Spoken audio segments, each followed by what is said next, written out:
मित्रांनो, उन्हाळा सुरू झाला आहे. उन्हाळ्यामध्ये आपल्या शरीराची काळजी घेणे खूप गरजेचं राहतं.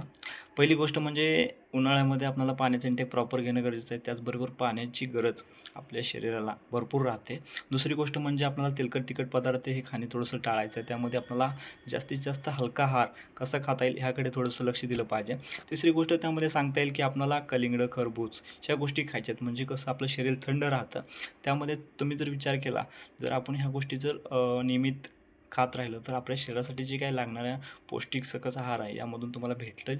आणि चौथी गोष्ट म्हणजे काय, आता दुपारच्या वेळेत कडाक्यात कुठेही बाहेर जायचं नाही, जेणेकरून कसं आपल्याला बाकीचे प्रॉब्लेम होऊ शकतात. त्यामध्ये जर आपण पाणी वेळेवरती न पिणं, त्यामध्ये मूतखड्याचा प्रॉब्लेम येऊ शकतो. त्यामुळे आपल्याला कसं किडनी स्टोन यासारखे आजाराला बळी पडू नये, तर त्यासाठी आपल्याला पाण्याचा इंटेक हा प्रॉपर झालाच पाहिजे, ह्याची सगळ्यांनी दक्षता घ्यायची. आणि दुसरं महत्त्वाचं म्हणजे आपल्याला संध्याकाळी थोडासा व्यायाम करा. त्यामुळे शरीर आपलं जे आहे ते एनर्जिक राहतं.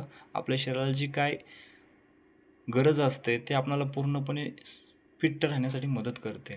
तर ह्याच मी सगळ्या गोष्टी जर प्रॉपर करत राहिला तर 100% तुमच्यामध्ये चांगली एनर्जी टिकून राहील. आणि ह्या गोष्टी जर तुम्हाला अजून जाणून घ्यायच्या असतील तर 100% खाली दिलेल्या नंबरवरती संपर्क साधा. Thank you so much.